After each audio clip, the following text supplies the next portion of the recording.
Desara di recording ya.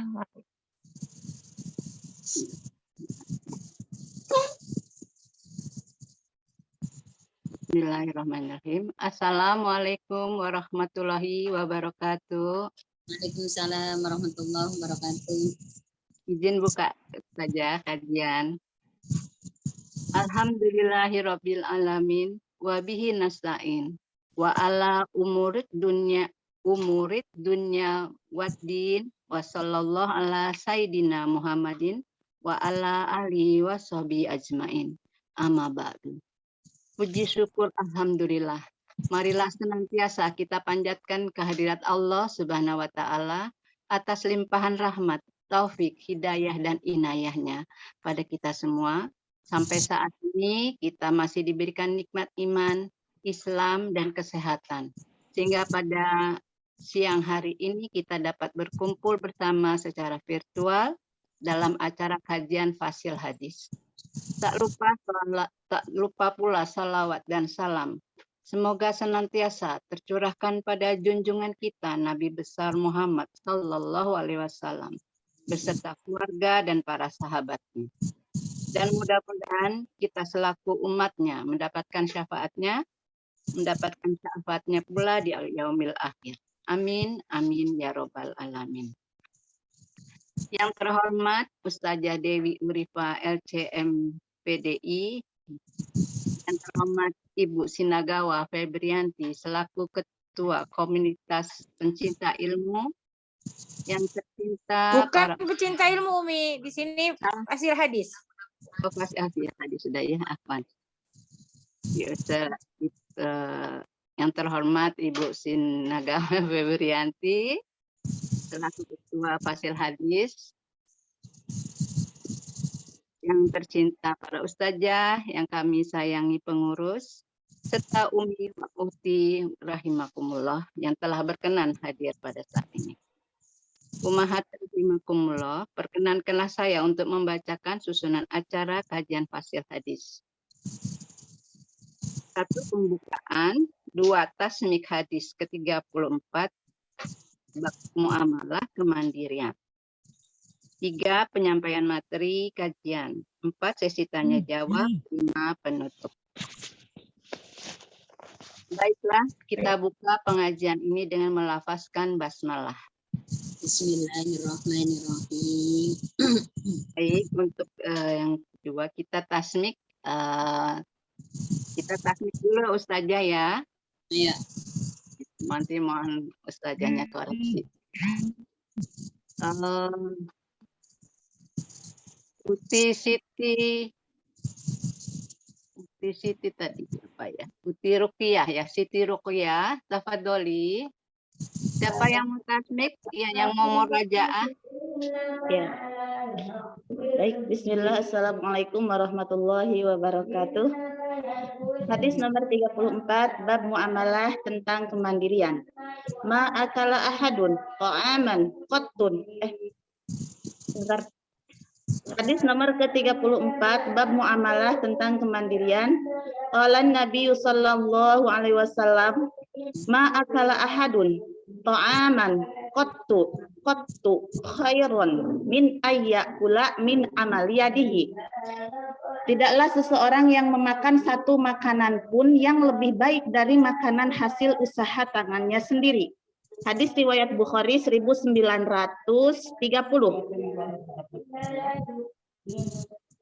Bagaimana Ustazah? Koreksinya Ustazah. Oke, jadi bagus sekali. Dan pembacanya biar mudah untuk dipaham. Jadinya kan ma'akala ahadun ta'aman, qattun khairon. Nah, berarti khairon min biar kita gampang juga ya bacanya juga.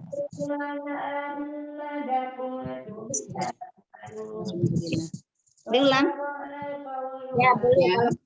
Diulang ya, coba pelan-pelan aja, pelan-pelan. Ini nyambing. Bismillahirrahmanirrahim. Hadis nomor 34, bab muamalah tentang kemandirian.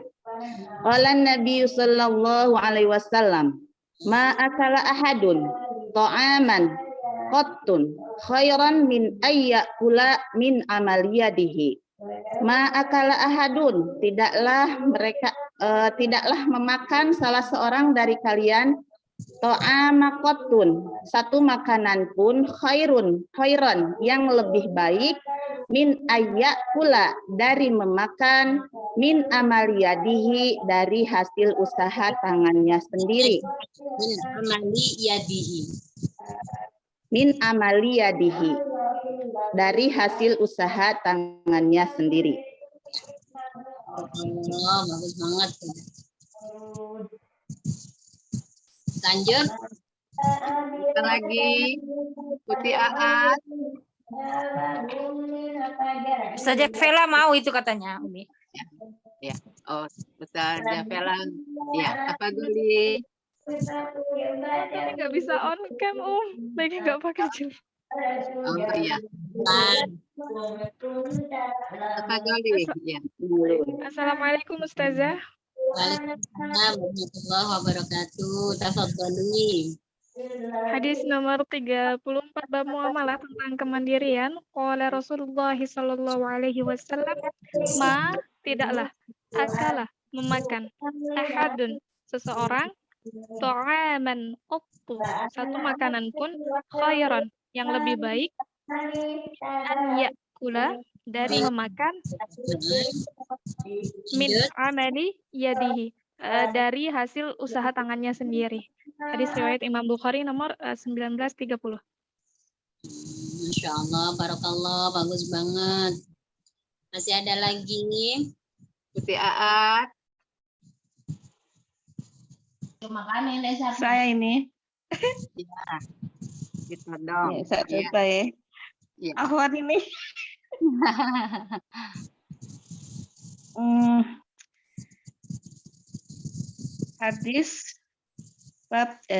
Hadis nomor 34 bab Mandiri.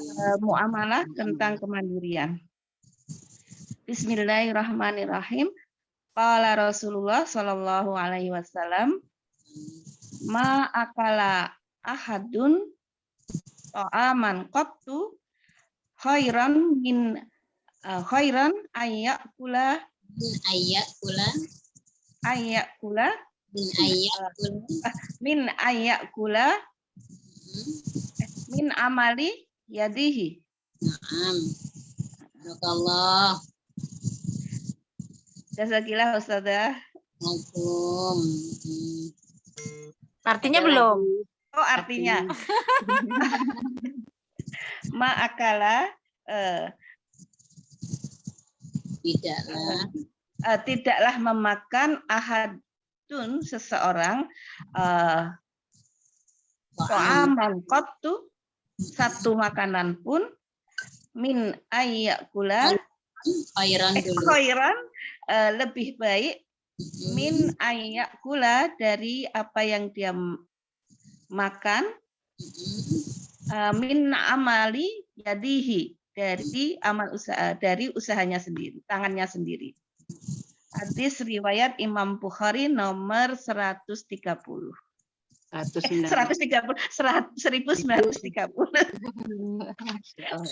Kayaknya udah mulai bau makanan ini nggak fokus. Ya, Ustaz. Allah, bagus banget. Udah? Masih ada lagi. Syukran, Ada. Ustazah. TV. Ya Umi. Ya, itu. Umi. Waalaikumsalam. Murojaah hadis nomor 34. Tafadholi. Hafal. Belum persiapan Umi. Iya, baik. Siapa lagi? Lagi mau ngeluarin sepeda itu. Ustazah bisa aja. Uti Anjani mau, Umi. Uti Anjani. Iya, tafadholi Uti Anjani. Masya Allah. Langsung ditembak sih, Sila. Assalamualaikum Ustazah. Waalaikumsalam warahmatullahi wabarakatuh. Hadis nomor 34 bab muamalah kemandirian. Bismillahirrahmanirrahim. Qala Rasulullah sallallahu alaihi wasallam, ma akala ahadun ta'aman qattu khairan min ayyakula min amali yadihi. Rasulullah sallallahu alaihi wasallam bersabda, tidaklah seorang dari kalian memakan tidaklah memakan seseorang dari kalian satu makanan pun yang lebih baik daripada memakan hasil usaha tangannya sendiri. Hadis riwayat Imam Bukhari nomor 1930. Wassalamualaikum warahmatullahi wabarakatuh. Waalaikumsalam warahmatullahi wabarakatuh. Barakallah, bagus banget. Insya Allah lancar lagi kan? Alhamdulillah, insya Allah Ustazah. Jazakallah khair Ustazah. Assalamualaikum. Mas Gimana? Riami. Ya. Oh ya, Mas tafadhol. Riami. Oh. Silakan.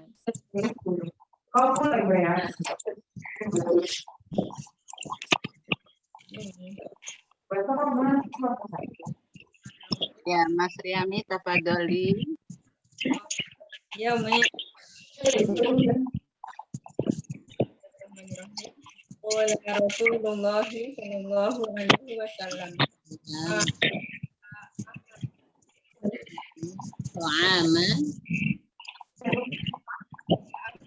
Ta'ama qattu khairan ayakula min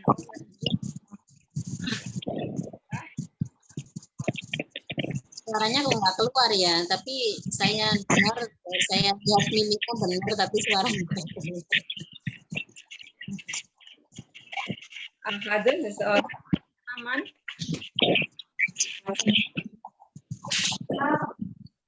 baik ayat Keuangan kita mau terus deh.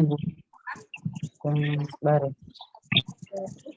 kita tangannya di Imam Bukhari nomor 1930. Masya Allah. Bagus banget. Terima kasih Madinah.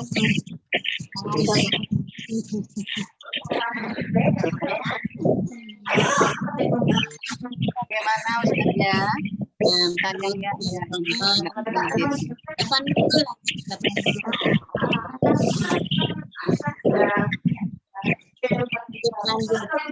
lagi? Ya, masih ada lagi? Ya. Udah Umi, kita udah cukupkan. Udah cukupkan. Kita mulai aja langsung. Sahabat semua tolong di mute-nya yang itu di mute ini ya, di mute ya apa namanya mic-nya selain Ustazah sama moderator tolong di mic-nya di mute ya. Baiklah, penyampaian materi kajian dengan judul kajian bab hadis nomor 34 bab muamalah tentang kemandirian yang akan disampaikan oleh Ustazah Dewi Urifah LC/MPDI. Sebelumnya izinkan saya untuk membacakan biodata Ustazah ya. Izin Ustazah.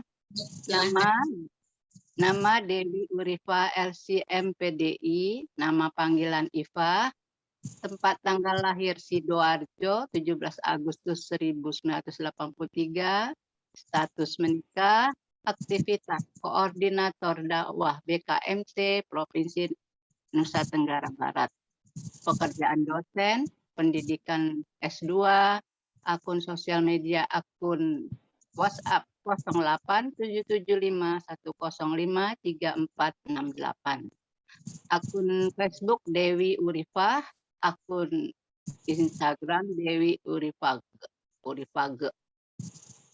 Alamat Halal Mart, Pagesangan Indah 9 nomor 9 Mataram, Nusa Tenggara Barat. Moto hidup adalah perjuangan tanpa lelah. Masya Allah. Baiklah. Insya Allah. Fadli Ustazah.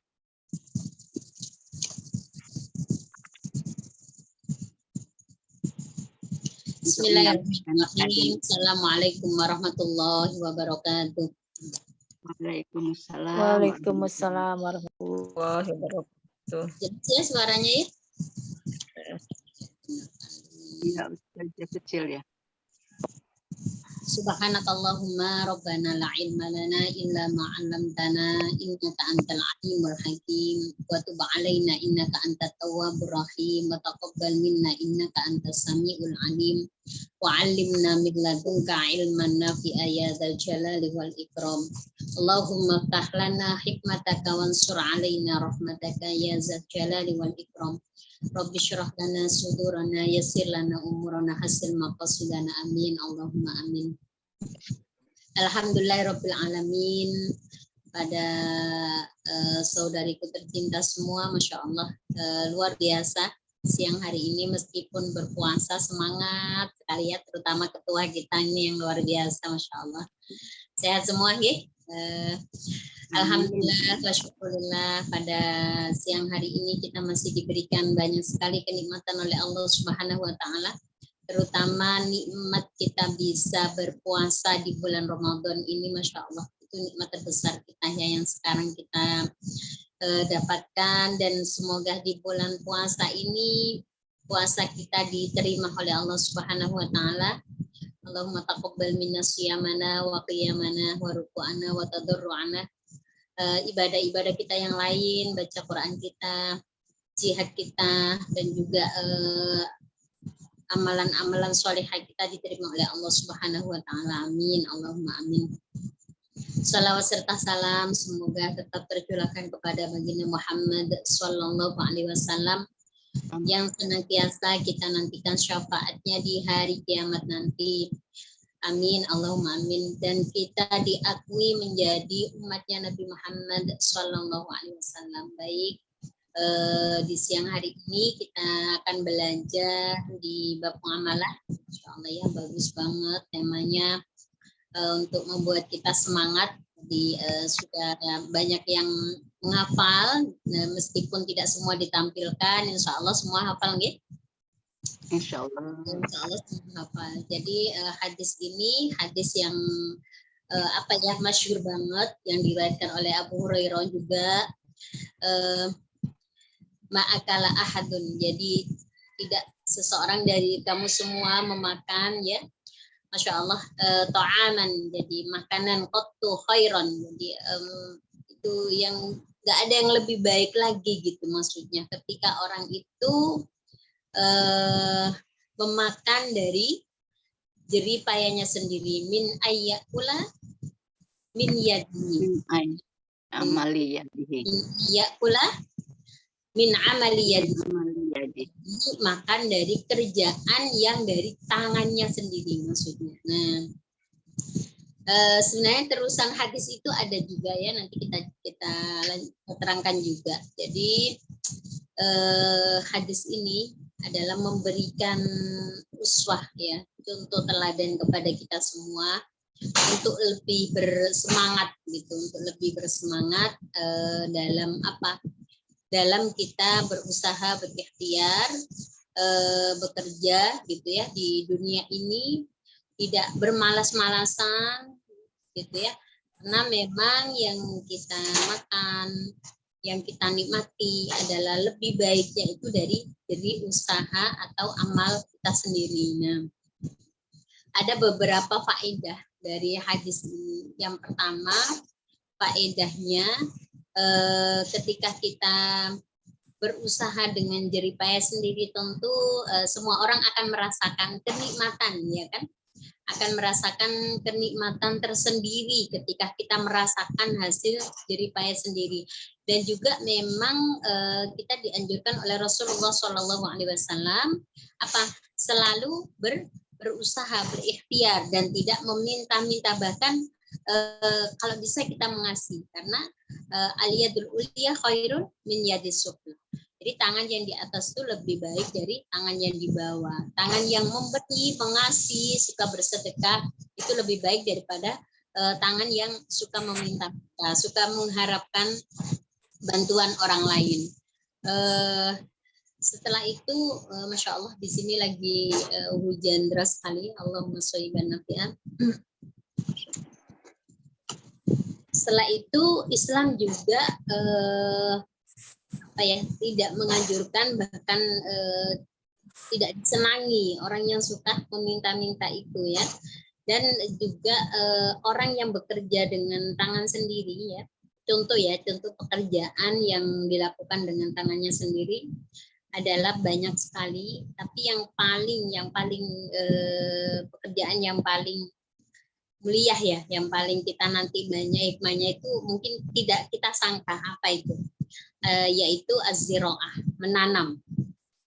Jadi pekerjaan petani itu mulia banget. Nah, ada kelebihan tersendiri. Jadi yang pertama, karena dia dari tangannya sendiri. Yang kedua, dia lebih banyak bertawakal kepada Allah Subhanahu wa Ta'ala. Karena ketika dia menanam dengan memilih bibit yang terbaik, memilih pupuk yang terbaik, setelah itu dia tidak bisa membesarkannya, tapi harus banyak tawakal kepada Allah Subhanahu wa Ta'ala. Nah, itu adalah salah satu contoh bukti bahwasannya rezeki itu Allah yang mengatur. Rezeki itu dari Allah.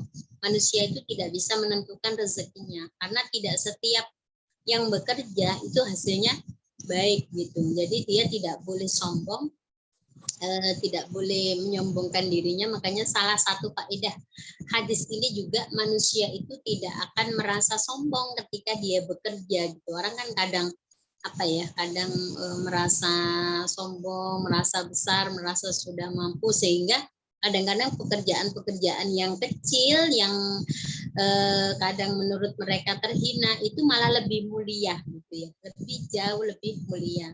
Nah, yang ketiga, dengan tangan sendiri ini adalah bisa bermanfaat bagi orang lain gitu ya. Termasuk kita tahu menanam gitu ya. Jadi sangat bermanfaat bagi orang lain. Dan di lanjutan dari hadis itu, ketika kita baca hadis ini karena inna nabi Allah Daud alaihi salam, sungguhnya Nabi Allah Daud alaihi salam kana ya'kulu min amaliyadihi. Jadi juga makan dari pekerjaannya sendiri. Nah, pertanyaannya kenapa dalam hadis ini yang disebutkan Nabi Daud, yang dicontohkan Nabi Daud, padahal banyak sekali nabi-nabi yang memang memberikan uswah, memberikan teladan, yang memang Masya Allah dengan kenabiannya, dengan kemuliaannya, mereka bekerja gitu ya. Nabi Muhammad adalah dagang, pernah juga mengembala kambing. Nabi Musa juga pernah mengembala kambing. Nabi Zakaria tukang kayu. Nabi Idris seorang penjahit. Dan juga banyak nabi-nabi yang lain yang memang Masya Allah beliau bekerja dengan tangan sendiri. Nah, keistimewaannya Nabi Daud alaihi salam disebutkan dalam hadis ini karena beliau itu adalah Malik, seorang raja. Nah, Masya Allah, seorang raja yang memang tidak membutuhkan, sebenarnya tidak membutuhkan harta lagi, nggak membutuhkan uang lagi untuk memenuhi kehidupannya gitu, sudah tercukupi, tapi masih bekerja sebagai al-hadid, yaitu pandai besi, yang untuk membuat senjata-senjata itu yang dijual juga gitu. Jadi memang dalam hadis itu Masya Allah benar-benar menganjurkan kepada kita sebagai seorang muslim, terutamanya untuk mengikuti panutan kita Rasulullah SAW yang selalu yang selalu mempunyai sifat atau mempunyai akhlak yang rendah hati gitu, tidak sombong meskipun jabatannya sebagai seorang pemimpin, jabatannya sebagai seorang nabi, tapi memberikan contoh yang baik. Nah, di samping itu kalau kita berpikir lagi, ternyata memakan dari jeripaya sendiri itu jauh lebih nikmat, dan juga kita bisa merasakan kejujuan kita, kesungguhan kita. Ketika kita sungguh-sungguh gitu ya, kita bisa melebarkan sayap, mengembangkan misalnya bisnis kita, apalagi di zaman sekarang ya, sangat mudah sekali seorang terutama seorang mama ya, kreatif banget gitu ya, bikin apa saja bisa, nggak tahu gagal apa enggak gitu. Yang jelas kalau ada niatan gitu sangat mudah sekali gitu, belajarnya sangat mudah sekali. Misalnya nih apa ya, sekarang bikin kue lah, mau bikin olahan apapun itu bisa tinggal belajar dari YouTube, tinggal baca di Google, dipraktekkan, nggak kayak dulu gitu. Nah, itu adalah salah satu contoh juga gitu, sehingga kita bisa meneladani apa yang diperintah oleh Nabi kita Muhammad SAW.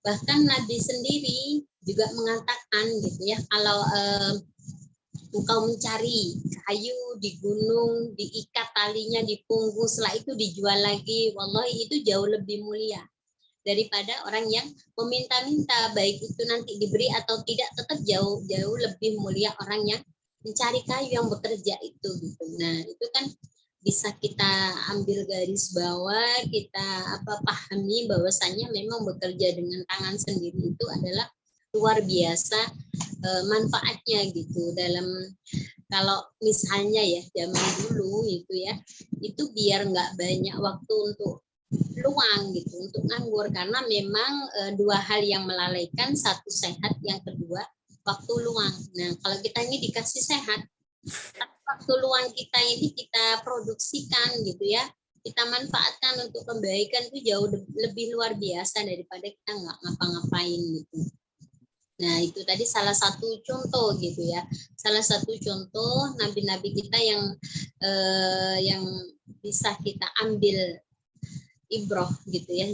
Kita bisa ambil hikmahnya, Masya Allah, nabi-nabi aja bekerja seperti itu gitu ya. Bagaimana kita bisa malas, bagaimana kita bisa gengsi, bagaimana kita bisa mempunyai rasa semua, nggak mau masa aku kerja ini, masa aku bikin ini, masa. Nah, itu kan salah satu orang yang nggak tahu itu, nggak tahu sejarah, udah gitu nggak ngerti sunnah, padahal itu orang yang sangat mulia gitu ya. Meskipun mungkin ada orang yang beranggapan itu adalah hina di depan orang lain, tapi itu adalah mulia di mata Allah Subhanahu wa Ta'ala. Maka itu seperti sekarang ini misalnya ya, di bulan Ramadan ini, tentu kita nggak mau menyia-nyiakan bulan yang mulia ini. Jadi apa yang kita lakukan? Yang kita lakukan itu memperbanyak amalan yang baik. Nah, amalan yang baik itu banyak membaca Al-Quran, banyak bersedekah, banyak berbuat baik, menolong orang lain gitu ya. Dan kita isi waktu-waktu kita dengan sesuatu yang bermanfaat. Meskipun orang bilang naumus shaim ibadah. Nah, tidurnya orang berpuasa itu ibadah. Nah, kalau tidurnya aja ibadah, apalagi dengan produktivitas kita, atau apalagi kita memanfaatkan dengan kebaikan-kebaikan. Nah, daripada banyak tidur kan, 1 jam aja kita kreativitas itu, pasti orang itu punya kelebihan, dia bisa buat apa, dimanfaatkan, dijual, disedekahkan, atau bisa masak sendiri untuk banyak bersedekah, atau it'am, memberi makan bagi fuqara, bagi masakin, bagi orang-orang yang mau berbuka puasa. Nah, hadis ini menyemangati kita kan, artinya untuk lebih giat lagi untuk kerja, karena insya Allah kalau kita menjadi seorang muslimah yang mandiri ya kan, maka akan lebih enak untuk berjihadnya, lebih untuk berjuangnya.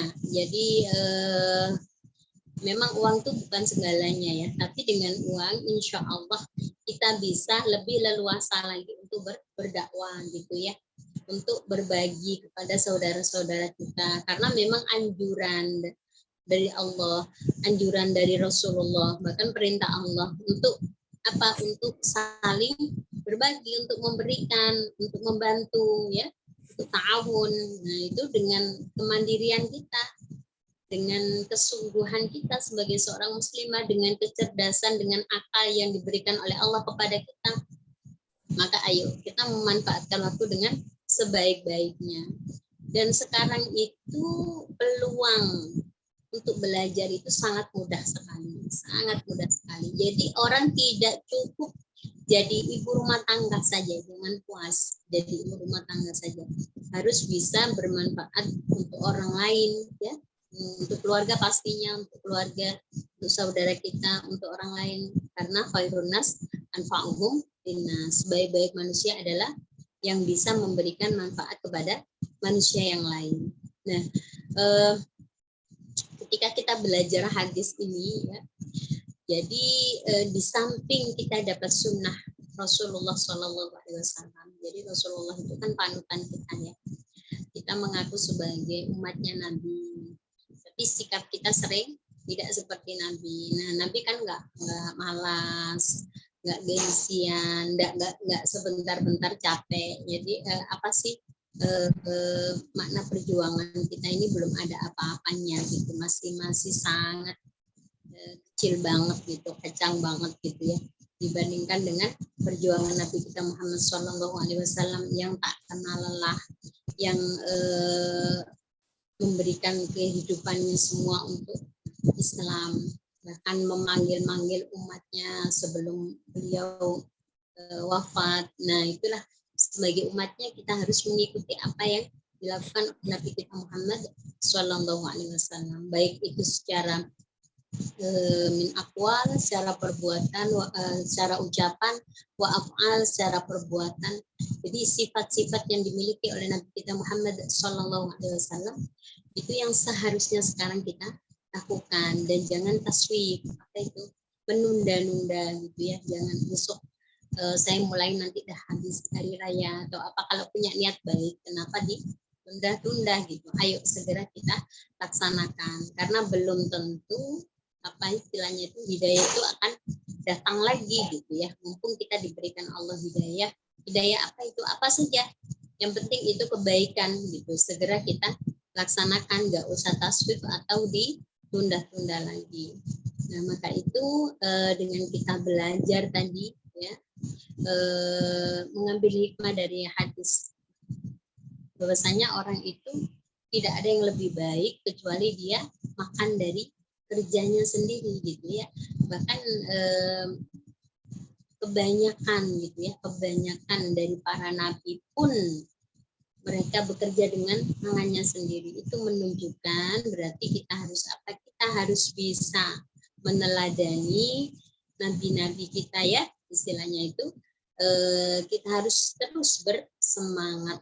Jangan putus asa, jangan memikirkan apa ya, nanti terus gimana, diapain, misalnya nih dijual gimana, terus berhasil sukses atau enggak. Tentunya semua memang harus menggunakan ilmu, karena dalam apa ya, salah satu syarat dari sukses juga man aradad dunya fa alaihi bil ilmi. Siapa yang ingin berhasil di dunia, siapa yang ingin sukses di dunia, maka harus tahu ilmunya. Wa man aradal akhirah fa alaihi bil ilmi. Siapa yang mau sukses akhiratnya juga harus dengan ilmu. Wa man aradahuma fa alaihi bil ilmi. Kalau mau sukses dua-duanya juga dengan ilmu. Dan sekarang nggak ada alasan lagi nggak bisa menuntut ilmu, masya Allah, sampai bingung waktunya kapan saja ada kajian, kapan saja ada seminar, di mana saja bisa membaca. Jadi tinggal kita nih, tinggal memilih mau jadi orang yang sukses apa biasa-biasa saja, atau orang yang ya nauzubillah malah nggak tahu, nggak punya arah, nggak punya tujuan. Sebagai seorang muslimah harus punya target, punya tujuan. Target Ramadan ini harus lebih baik daripada Ramadan kemarin, harus luar biasa, harus mendapatkan malam kemuliaan, malam Lailatul Qadar. Jadi nggak perlu terlewati. Fastabiqul khairat, terus bersemangat dalam kebaikan.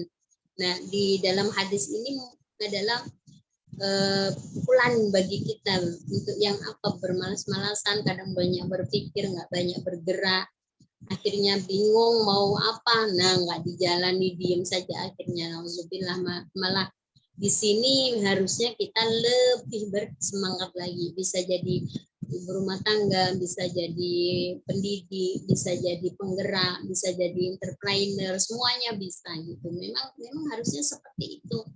Karena waktu kita ya, waktu yang kita miliki itu sangat sedikit sekali, bahkan kewajiban kita sangat banyak. Bagaimana caranya? Al-wajibat aktar minal awqat, kewajiban kita jauh lebih banyak dari waktu kita. Nah, caranya yaitu melakukan banyak kebaikan, kita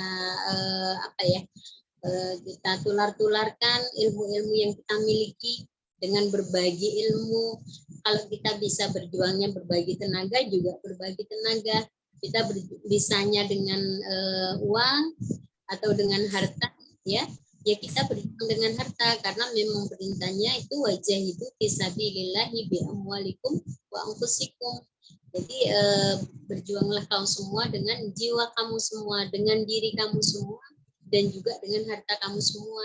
Jangan malah kebalik gitu. Perjuangannya itu malah ria'an nas, karena manusia, karena mau mendapatkan ekonomi dari situ. Nah, itu malah kembali. Makanya kita kuatkan ekonomi kita, sehingga dalam berjuang itu kita bisa ikhlas, nggak mengharapkan apapun, tapi mengharapkan ridha Allah Subhanahu wa Ta'ala.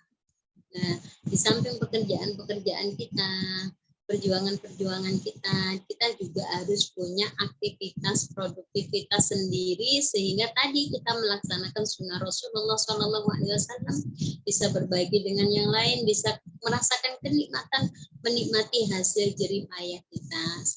Nah, itu adalah sesuai dengan kemampuan kita. Berapapun kita dapatkan, insya Allah yang penting berkah. Berkah itu adalah ziyadatul khair, tambahnya kebaikan. Jadi ketika kita mendapatkan rezeki yang berkah, insya Allah banyak kebaikan-kebaikan dalam rumah tangga kita, dalam keluarga kita, begitu. Mungkin itu sebagai pembuka. Nanti kita bisa sambung dengan tanya jawab, dengan diskusi. Silakan kalau ada yang mau bertanya. Saya kembalikan lagi kepada moderator.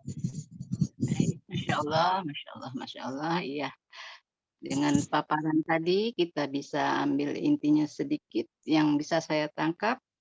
Dalam kemandirian ini kita berusaha dengan tangan kita sendiri akan mendapatkan kenikmatan yang kita rasakan, dan tidak boleh bermalas-malasan seperti kita dalam hadis 34 ini ada dicontohkan Nabi seperti Nabi Daud. Dia sebagai seorang raja tapi masih menjadi tukang besi ya Ustazah ya. Nabi Zakaria jadi tukang kayu, Nabi Idris jadi penjahit. Ya. Jadi dalam kemandirian ini kita harus lebih giat untuk berbuat baik, apalagi di bulan Ramadan ini. Baiklah, semoga yang disampaikan oleh Ustazah bermanfaat dan dapat kita amalkan. Baik, ini kesempatan kepada umat yang ingin bertanya, boleh di room chat atau right hand. Tafadholi.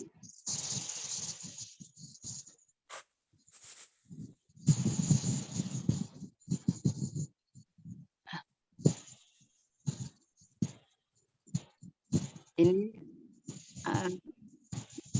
Assalamualaikum, kok sepi? Waalaikumsalam. Ada Mas. Dari Umi dulu bertanya. Ayo sok. Iya. Iya. Ya, saya bertanya Ustazah, ini ada seperti ini. Ada titipan yang untuk kita gitu ya. Tapi kita belum sempat menyampaikan titipan itu, terus kita berniat kita pakai, tapi kita akan menggantinya dengan uang. Bagaimana Ustazah? Belum sempat menyampaikan, terus? Ya akan disampaikan, tapi belum tersampaikan. Kita pakai dulu, nanti kita ganti dengan uang. Jadi dengan niat kita menggantinya dengan uang, bukan barang tersebut. Kayaknya beda tema deh. Ya, habisnya biar ini kan. Ini beda tema deh. Ustazah jika berkenan boleh menjawab. Habisnya sepi itu ditodong sama Uti turunannya. Yang lain? Ya, yang lain tuh Uti Ya, Sina. saya dia bertanya Ya. deh saja. Oh, ini. Uti Mas kami tuh, Mas Riami lagi raise hand. Silakan bertanya. Assalamualaikum warahmatullahi wabarakatuh. Salam warahmatullahi wabarakatuh. Ustazah izin bertanya, Yeah. bagaimana harusnya kita berniat dalam bekerja supaya selamat dunia akhirat itu gimana ya Ustazah? Soalnya kapan itu kan saya kan kadang berniat saya ingin bekerja supaya barokah, selamat. Ternyata itu berat ya, ada aja ujiannya. Tapi kalau saya bekerja ya sama-sama tidak ada, tapi karena semoga lancar, tidak ada masalah. Ya alhamdulillah kerjaannya nanti lancar. Sebenarnya baiknya niatnya niat bekerjanya itu bagaimana ya Ustazah ya? Matur suwun. Nggih, sami. Yang lain? Sina tafadholi. Saya Ya. Ustazah. Ya. Oh, ada lagi ya, silakan. Monggo Bu Ketua. Saya Kak, apa siapa tadi? Tadi kayaknya ada yang mau. Ya, seperti suara Saya Uti TV ya? ya seperti suara seperti TV. Aat. Suara Uti Aat. Uti Aat ya? Uti Aat silakan, Uti Aat silakan. Awan ini tidak saya buka kameranya Ustazah. Ya, nggak apa-apa, silakan. Assalamualaikum warahmatullahi wabarakatuh. Assalamualaikum warahmatullahi wabarakatuh. Terima kasih untuk kesempatannya Ustazah. Ini berkaitan dengan hadis tadi. Itu kan yang lebih baik itu adalah mereka berusaha dengan tangannya sendiri gitu ya Ustazah. Nah, kalau misalnya gitu, kalau kita yang ibu rumah tangga gitu, itu gimana Ustazah ininya konteks dalam hadis ini kan berarti dia tidak bekerja gitu kan, jadi dia dapatnya dari suami kan gitu. Satu. Kemudian yang kedua, boleh dua ya Ustazah? Boleh. Boleh. 2, 3, 4, 5 juga boleh. Tadi dicontohkan di situ bahwa dalam kaitannya dengan hadis tadi itu adalah menanam gitu ya Ustazah. Itu adalah pekerjaan yang terbaik gitu. Nah, sementara Nabi Muhammad SAW itu adalah seorang pedagang. Itu bagaimana Ustazah? Kita kan uswahnya Nabi Muhammad gitu misalnya gitu. Terima kasih Ustazah. Assalamualaikum warahmatullahi wabarakatuh. Dijawab dulu apa tambah lagi satu? Ya. Dijawab aja dulu saja, nggak apa-apa. Baik, bismillahirrahmanirrahim. Jadi untuk pertanyaan yang pertama, amanah ya. Nah, Ya. Amanah itu adalah salah satu yang harus cepat-cepat kita sampaikan. Ya, jadi amanah itu nggak mudah loh, berat. Hal-hal yang harus kan sebenarnya kita nggak boleh cepat-cepat ya dalam melakukan sesuatu itu kan nggak boleh tergesa-gesa. Kecuali satu menyampaikan amanah, dua membayar hutang. Nah, amanah ini kalau misalnya nanti dipinjam dulu bisa diganti dengan uang, tapi kan beda ya. Nah, itu kan misalnya nih kalaupun dipakai harus tahu gitu yang nitip harus dapat ridhonya, apalagi diganti gitu ya, meskipun itu digantinya nilainya sama atau barangnya sama. Nah, itu kan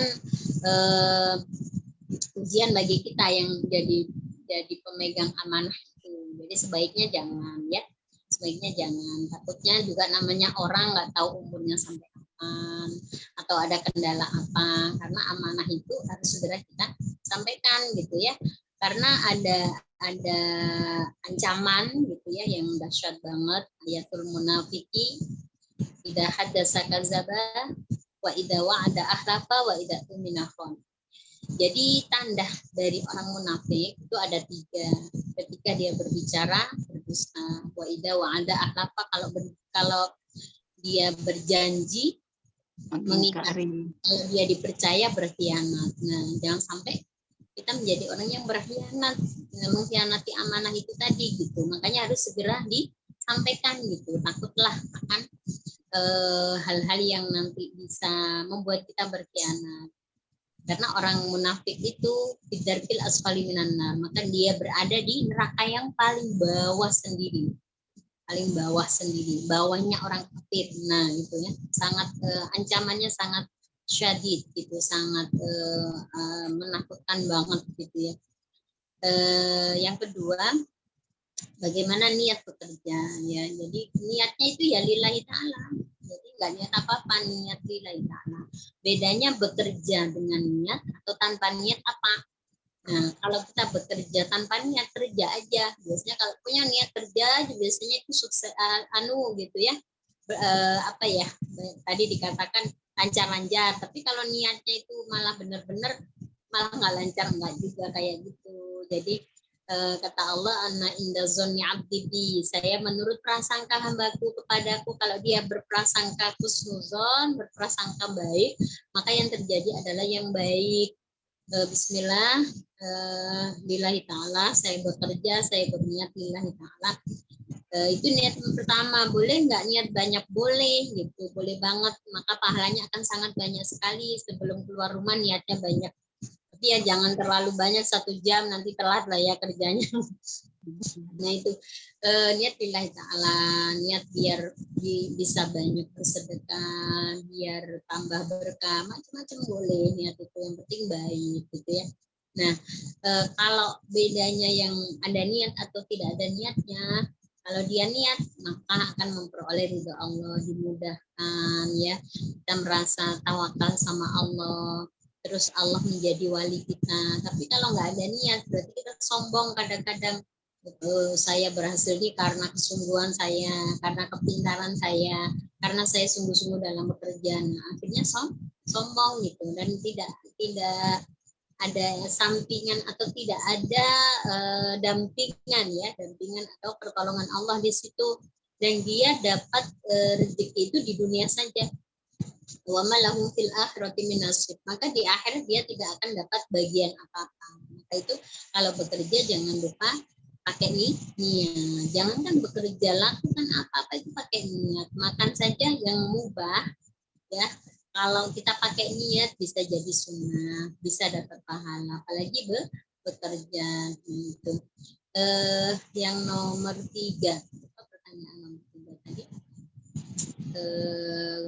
Pekerjaan yang paling mulia adalah menanam, sedangkan Nabi kita pedagang. Lah, menanam itu nanti kalau sudah panen bakal dijual nggak? Dijual kan? Akhirnya kita pasti jadi pedagang juga. Terus bagaimana kita sebagai berumah tangga? Insya Allah tadi sudah saya sampaikan. Jadi kalau bisa kreatif juga, meskipun ya tadi, meskipun suami itu sudah memberikan cukup nafkah, kalau diizinin sama suami, kita tadi loh ngerasain jerih payah sendiri, kecil-kecil aja gitu ya, bikin apa, punya usaha apa, tentunya berdua gitu ya, yang bisa mensupport dan disupport sama suami atau sama istri gitu, meskipun nih kerjaan kantor atau kerja apa gitu, atau PNS lah apa, tapi di rumah punya sendiri karya gitu. Apalagi di zaman sekarang nih, Masya Allah ya, mama nih nggak bisa lepas dari jualan online kayaknya kan, mesti berjualan gitu. Nah, itu kan memang mulia gitu ya, jualan. Memang meskipun hadisnya lemah yang 90% tuh loh ya, ada hadis kan itu ya, yang paling baik adalah dagang gitu. Nah itu meskipun hadisnya lemah, tapi kita memang menirulah, ingin sukses seperti suksesnya Nabi kita Muhammad SAW. Biar apa? Biar kita merasakan hasil jerih payah kita, terus tidak sombong, terus merasakan orang yang bekerja itu kayak gini ya gitu, ternyata susah juga ya kan, jadi dia akan malah senang membantu gitu, jadi malah beda rasanya seperti itu. Insya Allah bisa diterima ya jawabannya, atau ada yang kurang? Ya, cukup Ustaz. Di sini mau bertanya. Hai, assalamualaikum warahmatullahi wabarakatuh, Ustazah. Saya mau bertanya, Ustazah. Fakir dan tidak mampu dan tidak orang malas, ya, itu bedanya apa? Kan sekarang ini banyak ya para ikhwan gitu, para laki-laki tidak bekerja, ya kan? Tidak bekerja dan mengharapkan bukan mengharapkan, kurang asan ya bahasanya mungkin, banyak wanita yang bekerja gitu daripada lelaki yang di rumah gitu kan. Ini kita kategorikan apa? Kalau misalkan istrinya bekerja masih tersanggupi untuk makan ya kan. Tapi nah kalau misalkan suami dan istri tidak bekerja, terus apa namanya, beliau ini dikategorikan apa gitu, walaupun istilahnya beliau masih ya muda, maksudnya umurnya sekitar bangsa 30 ya, 34, belum sampai 40, normal, tidak cacat gitu. Cuman kan kalau di Indonesia kan untuk kerja kayaknya agak susah ya sekarang ya kan.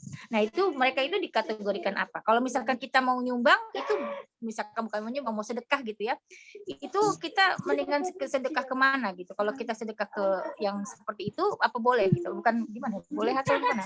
Jadi ya kita melihat karena anaknya gitu kan, karena anaknya gitu kan, ya kita punya bela kasihan gitu kan.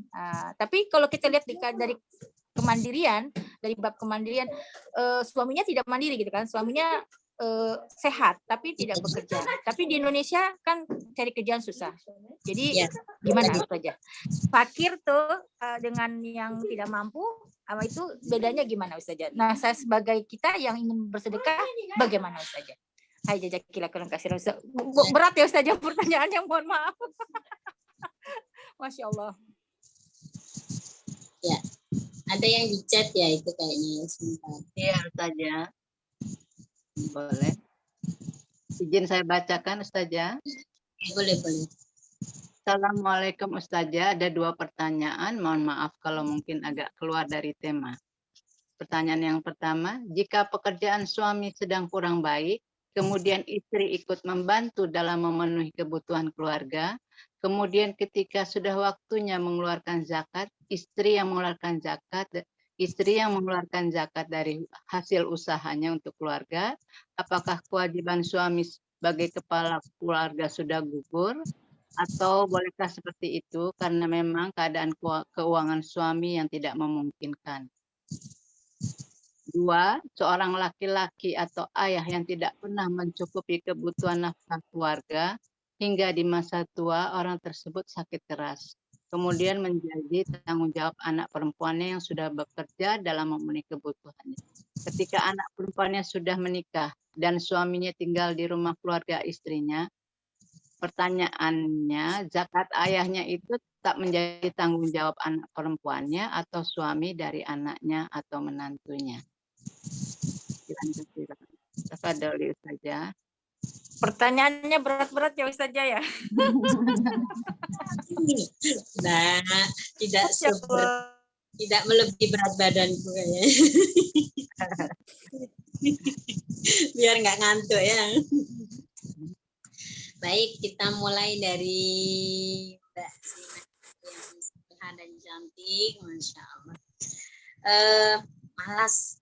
Kalau fakir sama tidak punya kan sama ya, orang-orang kalau miskin itu dia punya pekerjaan tapi tidak bisa mencukupi kebutuhannya. Nah, kalau fakir itu tidak punya pekerjaan dan tidak bisa mencukupi kebutuhannya karena nggak punya pekerjaan. Nah, bedanya kita lihat dulu.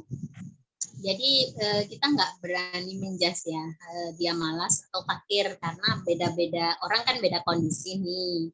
Nah, kalau kita berpikir secara aktual, sekarang itu mau di Indonesia mau dimanapun, kalau kita ngomong cari kerjaan susah nggak juga, ya kan?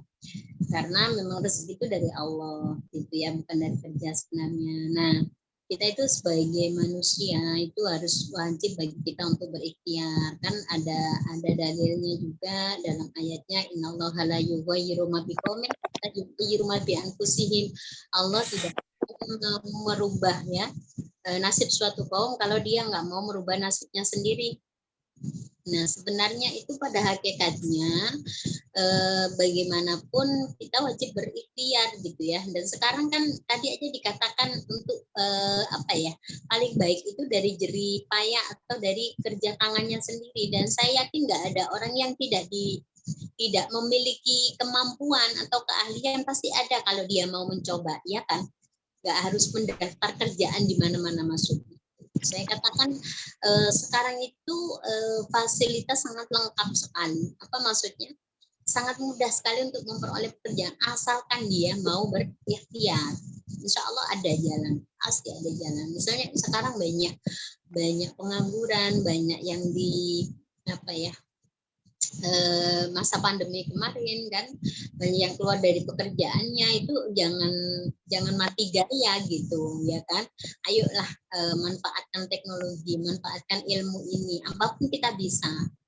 Nah, ada orang memang sudah berikhtiar, dia sudah kemana-mana, tapi qadarullah belum dapat kerjaan juga ada. Tapi jadi jenisnya orang ini berbeda-beda. Kita lihat orangnya jadinya kan. Terus kalau kita mengasih yang terbaik ke siapa gitu ya?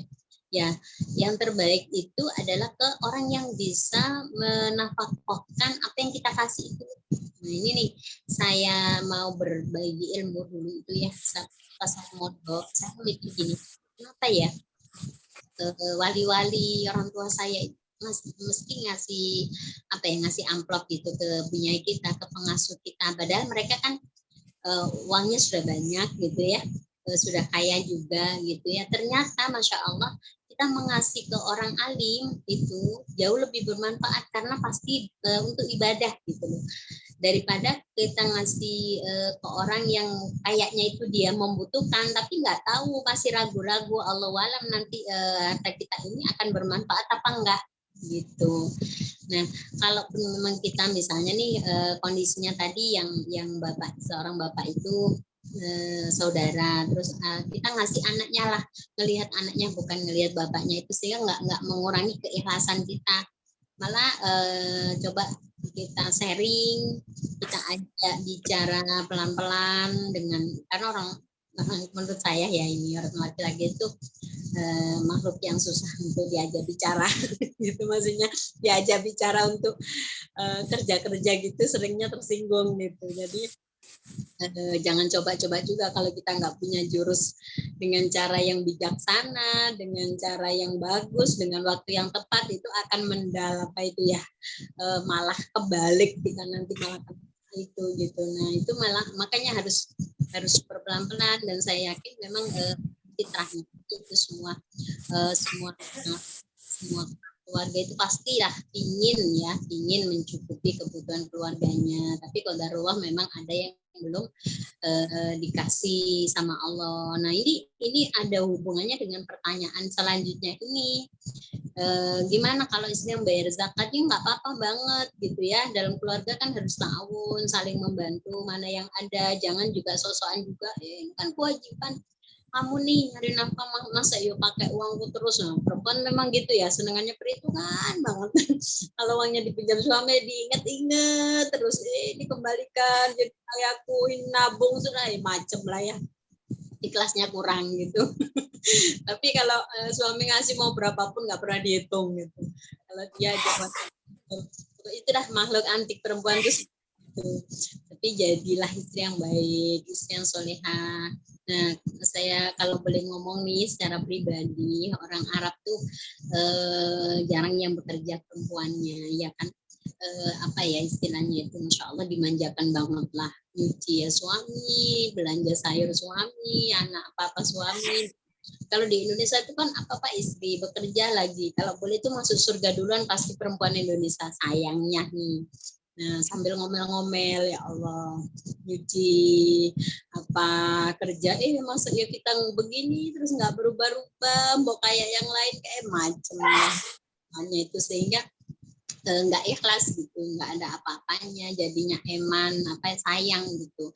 Yuk kita saling tahu, namanya keluarga itu jadi satu, jangan perhitungan mana yang bisa buat bayar zakat. Nah itu kan kalau seperti itu insya Allah rezekinya akan apakah nanti ikhlasnya itu yang nggak mudah. Tapi meskipun nggak mudah, wajib bagi kita untuk belajar bertahap, membiasakan diri. Apalagi sudah ikut kajian-kajian setiap hari ngaji itu gunanya apa? Masih protes terus, masih perhitungan sama suaminya, masih merasa lebih, masih merasa sudah bekerja. Enggak, jangan kayak gitu ya. Jadi kita ini hidup untuk apa sih ya? Itu bermanfaat. Apalagi orang lain aja kita kasih, apalagi keluarga kita, ikhlaskan. Kita ini kan bukan apa ya, melayani suami kan bukan karena suaminya, tapi lillah gitu, sehingga kita nggak merasa capek, nggak merasa apa ya, apa-apa aku nggak gitu. Sekarang kan mohon maaf, karena ada madorot yang nggak boleh dilakukan bagi seorang perempuan itu ketika dia bekerja, ketika dia punya usaha sendiri, terus dia merasa lebih, merasa sombong. Nah itu yang madorot banget, yang harus dijauhi. Jadi jangan sampai gitu ya. Terus tadi sudah ya zakat. Nah kalau misalnya nih dia nggak bekerja sampai dia itu nanti apa ya, nggak bisa mengeluarkan zakat, terus anaknya ini sudah menikah. Nah itu kan tadi dilihat lagi konteksnya, memang begitu ya ujiannya istri zaman sekarang itu ya bener, di mana-mana jamaah banyak banget yang cerita lah suaminya masalah nggak kerja macam-macam. Nah itu salah satunya nih kesulitannya bisa jadi karena istrinya juga kurang ikhlas dalam mendoakan, kurang ikhlas dalam kondisi yang diberikan oleh Allah. Maksudnya apa? Contoh nih, tadi misalnya nih qadarullah dia belum ada pekerjaan. Nah istri yang bekerja, kalau istri kerja ini enggak ikhlas, bener sih ngasih terus sama suami, tapi rezekinya enggak bakal nambah-nambah, enggak berkah-berkah terus gitu. Seringnya misalnya contoh sederhana, bener enggak ya kira-kira yang dalam posisi apa ya, perempuan kerja terus suaminya belum kerja, jadi doakan apa malah marah-marah. Nah seringnya malah marah-marahin gitu, seringnya ngedumel, terus jengkel, terus misalnya suaminya itu aja dia omel-omelin, coba didoakan ya Allah, pas tidur doakan, dilihat di batin, ambil dipijetin, meskipun agak jengkel ya ikhlas saja sudah gitu ya dalam hati, ya Allah maafkan dosanya, mudahkan urusannya, kayak gitu. Itu pasti ada sifat baiknya, ada hal-hal yang harus disyukurin. Kalau sudah kayak gitu jangan lihat jeleknya semua, bakar bubar rumah tangga itu, ya enggak? Kayak gitu. Memang kita harus sebagai muslimah itu harus cerdas juga gitu. Artinya cerdas di sini mana langkah yang terbaik, jangan mengedepankan emosi kita, marah terus sudah ekonomi terpuruk, darah tinggi lagi, ya sudah makin lengkap penderitaan kan gitu. Belum lagi nginget jelek-jelekannya suami, tambahlah dosa itu numpuk, nggak ada keberkahan, rezeki nggak bakal datang, sudah silahkan saja tutup ya ganti kata lu harus ada buku nikah nanti katanya. Makanya jangan kayak gitu ya. Kita kan sudah banyak belajar nih, ayo ngomong baik-baik gitu, saling mendoakan, saling membantu, bahkan kita carikan, tapi ya caranya tadi ya sekali lagi harus waktu yang tepat, bahasa yang tepat, ngomongnya harus pelan-pelan. Memang beliau kan makhluk antik ya kayak kita. Ya seperti itu, semoga bisa dipahami dan diterima. Untung nggak ada laki-laki ya. Jazakallahu khairan Ustazah. Jadi kita niatkan untuk anaknya gitu ya Ustazah ya. Nah, niatkan dan untuk anaknya, kita lihat ponakan kita. Kalaupun orang lain ya kita lihat anaknya itu dia masih sekolah apa gitu kan.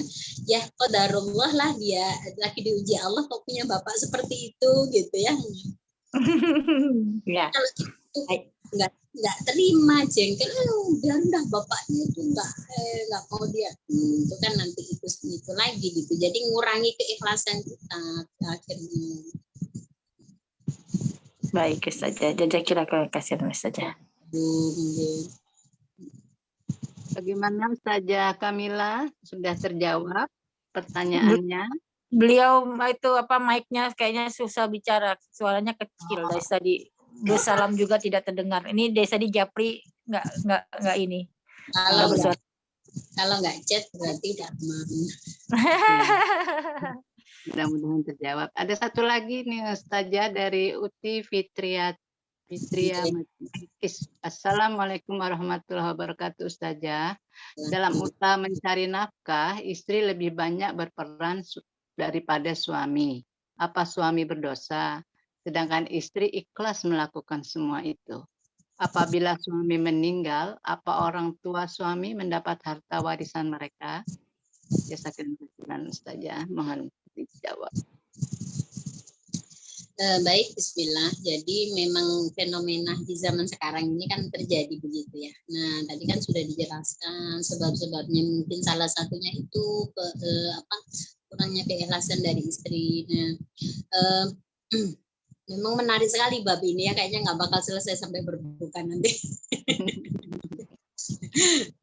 Nah itu kalau istrinya ridho ya ikhlas tuh nggak apa-apa. Nah memang pada hakikatnya itu kan yang wajib menafkahi kan suami nih, bukan istri. Tapi kan nah kembali lagi kepada zuruf kondisi keluarga kita sekarang. Apakah keluarga yang sudah susah terus kita nuntut gitu, dan kita simpan uang kita, nggak mau berbagi, nggak juga kan gitu. Nanti yang rugi siapa? Ya kita juga gitu loh. Sudah ngeluarin uang, ngomel-ngomel nggak ikhlas lagi, nggak dapat apa-apa, nggak banget gitu ya. Jangan kayak gitu. Makanya ayo saling membuka pikiran, membuka hati, saling menasehati, saling mengikhlaskan, cari waktu yang tepat untuk berbicara. Ayo kita bisa usaha apa yang bersama-sama gitu loh, digandeng gitu loh. Suaminya itu malah jangan disuruh cari kerjaan sendiri gitu kan. Nih saya punya ide nih kerjaan online gitu. Bapak yang packing, yang ngantar-ngantar kita pasti bisa gitu loh kan. Sekarang itu permasalahannya itu nggak sesulit yang didramatisir emak-emak itu sebenarnya itu. Kita kerja terus nggak begitu kalau menurut saya ya gitu. Jadi simpel, kalau kita bikin simpel pasti ada cara konsultasi dengan orang yang lebih tahu. Yang jelas pertama ikhlasin dulu. Ikhlasin apa? Ikhlasin kondisi kita nih, sudah takdir Allah, nggak bisa milih. Namanya takdir kan nggak bisa milih. Kalau bisa milih mah pilih yang baik-baik aja, nggak mau lah kita menerima takdir yang nggak sesuai dengan pikiran kita. Pertama ikhlasin dulu takdir itu. Kedua, kalau sudah kita ikhlasin, kita bisa tenang ngambil jalannya itu. Apa sih selanjutnya itu langkahnya? Yang penting dikasih sehat aja sudah luar biasa. Sekarang kasih sehat nggak sakit. Misalnya nih, diuji suami nggak kerja dengan suami sakit, pasti lebih parah suami sakit kan, nggak bisa ngapa-ngapain. Tapi kalau sehat itu kita semangat kerjanya, kita bisa mengajak beliau, kita bisa mendukung, kita bisa kayak gitu istilahnya. Bisa dipahami ya maksud saya. Nah seperti itu. Jadi nggak apa-apa, apalagi istrinya ridho. Nah nanti kalau misalnya suami ini meninggal, apakah orang tua itu dapat warisan? Nah, kalau masalah warisan itu di Islam kan sudah diatur gitu ya. Nah, biasanya itu kan misalnya nih hartanya banyak, tapi yang kerja itu istri. Nah, sekarang kalau sudah suami istri ini, apakah nggak saling sudah rumah tangga kan bersama-sama ya gitu. Kalaupun ibunya itu dikasih, itu kan juga ibu kita, mertua itu.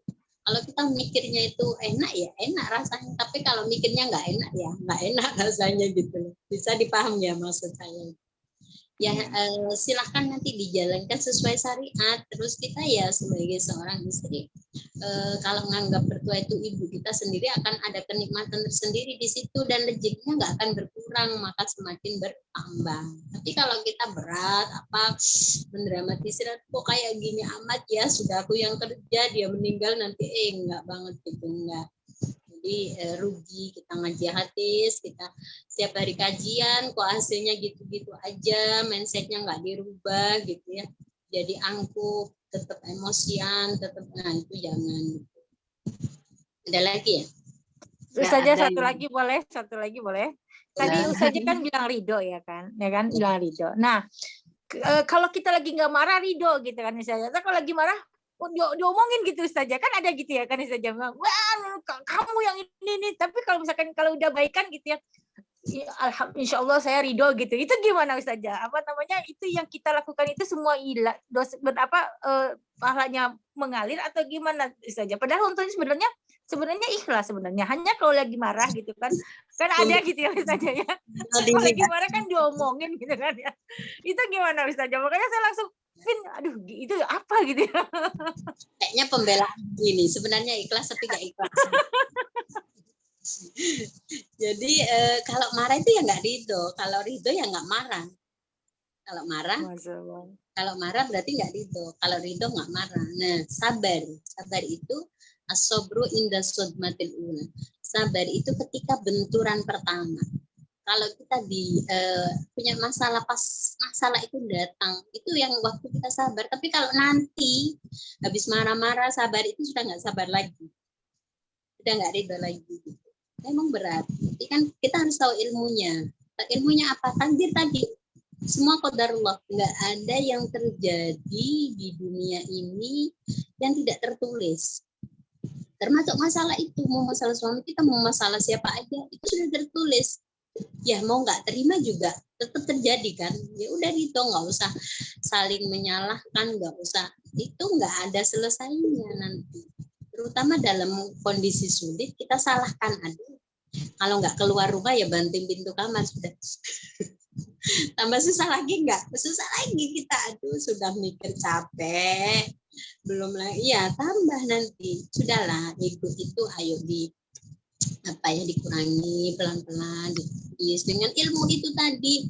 Jadi kalau capek, ya Allah saya lillah, ini kan karena Allah jalani, bukan jangan lihat orang, jangan lihat suaminya, tapi lillah karena Allah. Nah itu enak rasanya itu.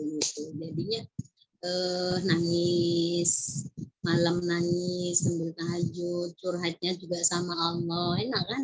Sudah Allah itu yang mengerti segalanya, mengerti hati kita, mengerti galau kita, nggak usah diungkapkan, nggak usah dimarahkan gitu, ditahan. Kalau sudah marah hati kita sakit nanti. Belum lagi efek sampingnya itu ke anak-anak, belum lagi kalau dia nggak bisa kita marah lebih parah lagi gitu. Ditahan sudah. Kan sudah kemarin diajari kalau nggak bisa, kalau dalam posisi berdiri kita duduk baca taut, kalau duduk masih marah tidur ya, jangan sambil nyuci, sudah marah nyuci lagi, bajunya bakal rusak semua nanti disikatin gitu. Nah, kalau masih aja marah itu ambil cermin, coba dilihat mukanya marah itu cantik apa enggak gitu. Pernah nggak mengalami kasus marah terus bercermin? Nggak pernah kan, karena nggak mau lihat mukanya sendiri. Pasti nanti bakal berubah jadi ketawa marahnya itu kalau sudah bercermin sambil marah-marah. Kok gini amat muka gua ya gitu. Maksudnya dirinya sendiri aja nggak mau lihat, apalagi dilihatin suaminya. Jangan gitu, ayo mulai ikhlaskan lillah, sama-sama menyelesaikan masalah juga sama-sama. Dulu aja komitmennya sama-sama, giliran ada masalah aja kita nggak mau, itu kan masalah kamu gitu ya, nggak juga kali. Giliran bareng-bareng kita, giliran masalah kok jadi kamu ya, jadinya kan nggak fair kayak gitu ya kan.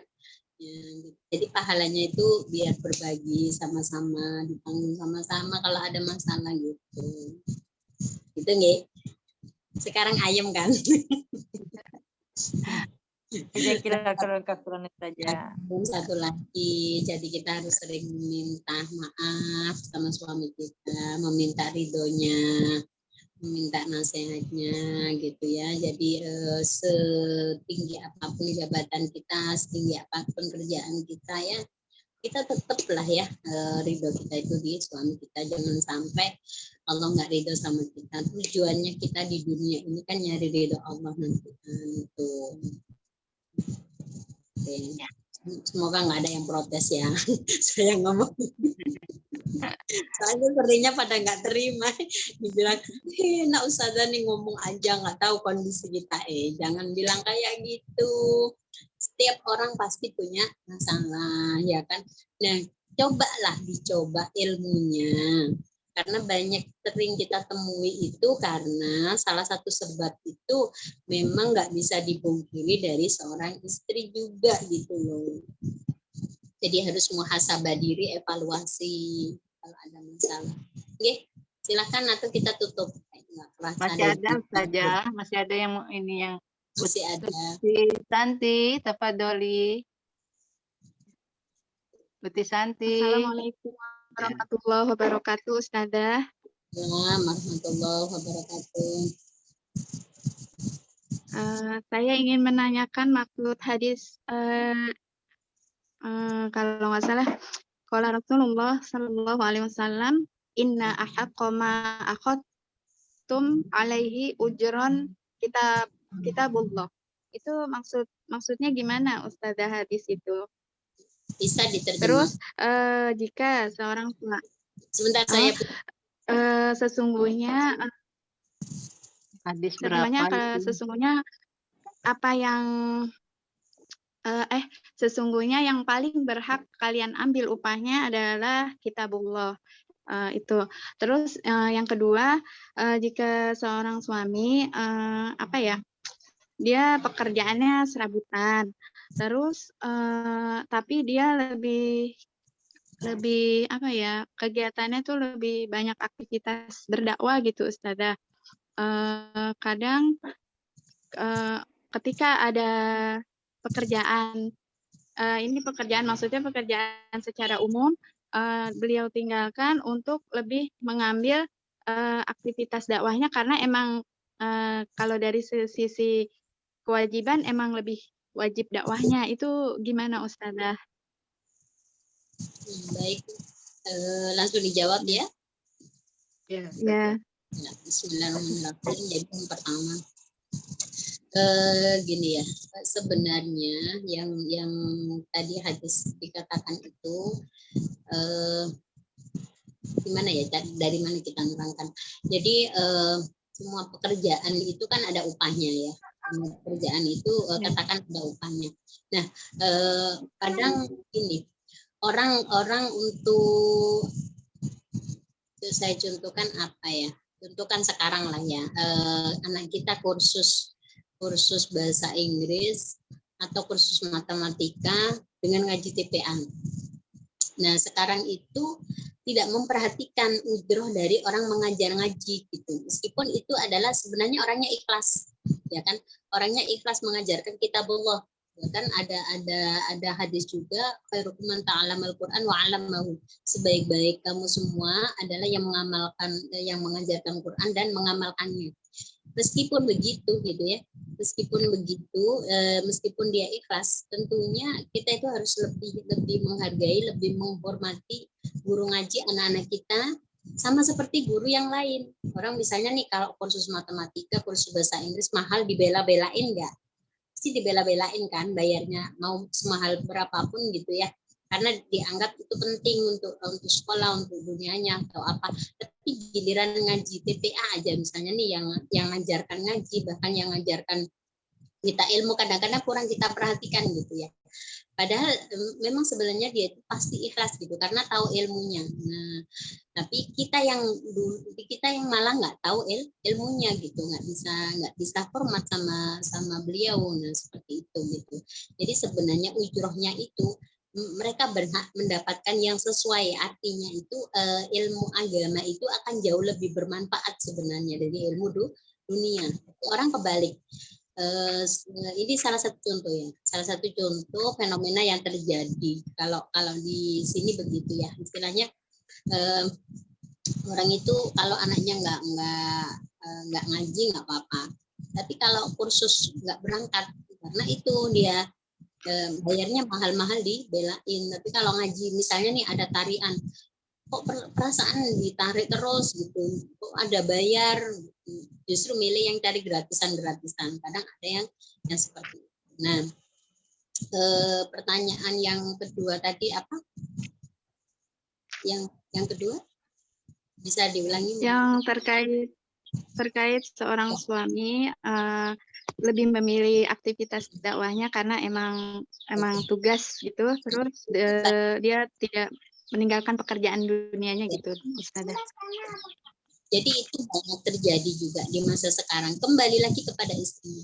Kalau selama keluarga itu tercukupi ketika suami kita dakwah atau sebaliknya ketika kita dakwah, maka ikhlaskan untuk dilakukan suami gitu. Karena apa ya, jauh lebih bermanfaat nanti kalau itu tercukupi. Tapi kalau belum misalnya ya, ada yang bisa dilakukan suami itu pun harus ngasih pengertian lagi. Kita ngasih pengertian, kita juga nggak boleh nggak ikhlas, bilang ikhlas juga nggak boleh gitu. Jadi ngomonglah baik-baik gitu. Ini keluarga kita masih membutuhkan ini. Ayo kita prioritaskan yang lebih utama, yang lebih penting dulu. Kita butuh waktunya, kita butuh tenaganya seperti itu. Jadi kesalahan yang sering terjadi itu, hal itu terjadi tapi kita salah cara menyampaikan. Nah, sehingga dia ngerasa sakit hati, ngerasa nggak berguna, ngerasa itu akhirnya nggak digapai malahan gitu. Jadi ini diskusi penting memang antara sikap-sikap istri yang harus dilakukan kalau kita menemukan masalah-masalah atau kondisi-kondisi seperti itu. Jadi peran penting kita itu apa? Nah itu tadi ya, sebenarnya bisa dibicarakan semua itu. Karena seringnya itu nggak ada komunikasi, terus dongkol aja gitu ya. Akhirnya nggak ada selesainya masalah itu. Yang dakwah tetap dakwah, sementara di sini istri nggak ikhlas, kan nggak dapat apa-apa, sayang banget. Suaminya udah kemana-mana, udah nyampaikan ilmunya, tapi nggak dapat pahala karena di keluarga masih terbengkalai. Nah, bisa dipahami ya seperti itu. Ya. Jazakillah Ustazah atas ilmunya. Sama-sama. Ada satu pertanyaan di chat itu dari yang mau Umi. Ya. Setelah itu kita tutup aja Umi, kasih tuh usahanya udah siang, udah kemana itu. Assalam dari Eyang Ma Ustazah. Assalamualaikum. Pertanyaan berlanjut bila suami tidak bekerja bertahun-tahun, sedangkan yang usaha dan yang bantu dari istri dan keluarga istrinya. Apakah istri berhak minta cerai karena merasa tidak diberi nafkah? Sedangkan hutang-hutang suaminya juga ada dengan keluarga suaminya, tetapi istrinya tidak mau tahu. Lalu bagaimana masalah hutang orang tua bisa ditimpakan ke anak-anaknya yang sudah mandiri dan sudah berkeluarga untuk menyelesaikan hutang ayahnya? Karena ayahnya berhutang dulu untuk anak-anaknya sekolah. Izin pencerahannya Ustazah. Baik, bismillah. Jadi masalah ini yang dari awal tadi kita bahas, ujung-ujungnya akan berakhir seperti ini kalau nggak segera dituntaskan, ya kan? Segera dituntaskan itu maksudnya apa? Misalnya nih kita flashback lagi ya, ada masalah yang tadi itu, misalnya dia nggak bekerja, malas, terus kita nggak ngambil sikap dengan baik, kita nggak bisa mengajak, nggak bisa menasihati waktu yang tepat, nggak bisa mengarahkan, malah kita nggak ikhlas, malah marah, akhirnya akan seperti itu. Nah, jangan sampai itu terjadi, segera gitu ya. Yang ada masalah sekarang segera ambil langkah, pelan-pelan, banyak doa, ikhlaskan, terus saling komunikasi, bermusyawarah aja, pakai ilmu apapun gitu. Istilahnya pakai banyak belajar biar tahu ilmu cara penyampaikannya. Nah, seperti itu. Nah, kalau sudah terjadi seperti itu, misalnya kita sudah ngomong, kita sudah sabar, kita sudah ikhlas, tapi dia memang sengaja nggak mau kerja gitu ya, sengaja malas gitu, dan sudah nggak bisa diperbaiki lagi, ya sudah nggak apa-apa. Memang itu adalah langkah terakhir ya, paling akhir ya. Tolak itu kan perkara halal yang paling dibenci oleh Allah ya. Jadi itu adalah jalan terakhir. Kalau dia masih melaksanakan sholat, masih melaksanakan syariah gitu ya, bisa diperbaiki. Tapi kalau sudah nggak bisa lagi, ya nggak usah dipertahankan gitu. Adapun masalah hutang-hutang itu, ya tergantung. Sebenarnya kan nggak ada kewajiban ya. Kalau kesalahan dilihat dari kesalahannya nggak ada kewajiban, kecuali kalau qadarullah dia itu berusaha terus diuji, ada ujian, ketipu atau apa, nah itu bisa anaknya membantu. Tapi kalau kesalahannya dia sendiri, terus anaknya sudah berumah tangga, apalagi kan nggak setiap rumah tangga itu bisa mengcover gitu ya. Kadang memenuhi kebutuhan keluarga aja belum bisa, atau cukup untuk keluarga aja dia nggak punya tanggungan untuk menyelesaikan urusannya gitu. Tapi kalau anaknya itu dia dikasih kelebihan rezeki sama Allah bisa menyelesaikan, ya kenapa enggak? Namanya orang tua kan ya tetap orang tua gitu, harus dibantu dalam kondisi apapun, siapa tahu dengan dibantu itu bisa menyadarkannya gitu ya. Bagaimana Eyang Ma? Alhamdulillah, jazakillah khair Ustazah. Baiklah, dengan berlalunya waktu sudah hampir berbuka barangkali atau sholat asar sudah menjelang. Baiklah, kita akhiri kajian fasil hadis ini dan mohon kesediaan Ustazah untuk memimpin doa Ustazah. Baik, mari sama-sama kita tutup kajian ini dengan doa. Semoga diberikan keberkahan apapun yang kita minta di bulan yang penuh berkah ini, bulan yang mustajabah ini diijabah oleh Allah Subhanahu wa taala. Di bulan ini kita diberikan istiqomah dalam beribadah, kekuatan, kesabaran, keikhlasan, dan mendapatkan malam kemuliaan, malam Lailatul Qadar, bisa istiqomah membaca Al-Qur'an, dapat syafaatnya Quran. Amin. Amin. Keluarga kita dilindungi dan diridhoi oleh Allah Subhanahu wa taala. Yang lagi ada masalah dimudahkan dan diselesaikan oleh Allah Subhanahu wa taala dengan berkah majelis. Amin. Bismillahirrahmanirrahim. Allahumma shalli ala Muhammad yuafi na'amahu wa yukafi mazidah ya Rabbana lakal hamdu kama yanbaghi li jalali wajhika wa 'azimi sultanik. Allahumma ya Allah taqabbal minna siyamana wa qiyamana ya Allah. Allahumma rizqna lailatan mubarakan lailatul qadr ya Allah. Allahumma inna nas'aluka ridhaka wa jannah wa na'udzubika min sakhatika wan nar. Allahumma ighfir lana dzunubana wa liwalidina warhamhum kama rabbawna shighara. Allahumma yassir umurana hasil maqasidana. Rabbana zalamna anfusana wa illam taghfir lana wa tarhamna lanakunanna minal khasirin. Rabbana khtim lana bi husnil khatimah wa tawaffana muslimin wa adkhilna jannata ma'al abrar ya azizu ya ghaffar ya rabbal alamin ya rabbi stajib da'watina ya Allah, ijabai doa-doa kami ya Allah. Ya Allah, ijabai setiap hajat kami ya Allah di bulan yang penuh mulia ini ya Allah, di bulan yang penuh berkah ini ya Allah. Yassir lana umurana hasil maqasidana. Yassir lana umurna hasil maqasidana. Allahumma la tada' lana zamban illa ghafartah wa la hamman illa farajtah wa la maridan illa syafaitah wa la daynan illa qadaitah wa la hajatan min hawaij dunya wal akhirah illa qadaitah Arhamar Rahimin. Ihtim lana bi husnil khatimah wa tawaffana muslimin wa adkhilna ma'al abrar ya aziz ya rabbal alamin. Wassallallahu ala Muhammad wa ala alihi wa sahbihi wa baraka wa sallam. Subhana rabbika bil izzati amma yasifun. Wassalamun ala alamin. Al-Fatihah. Billahi minasyaitonirrajim. Bismillahirrahmanirrahim. Alhamdulillah. Maliki yaumiddin. Semoga bermanfaat. Mohon maaf banyak kesalahan. Assalamualaikum warahmatullahi wabarakatuh.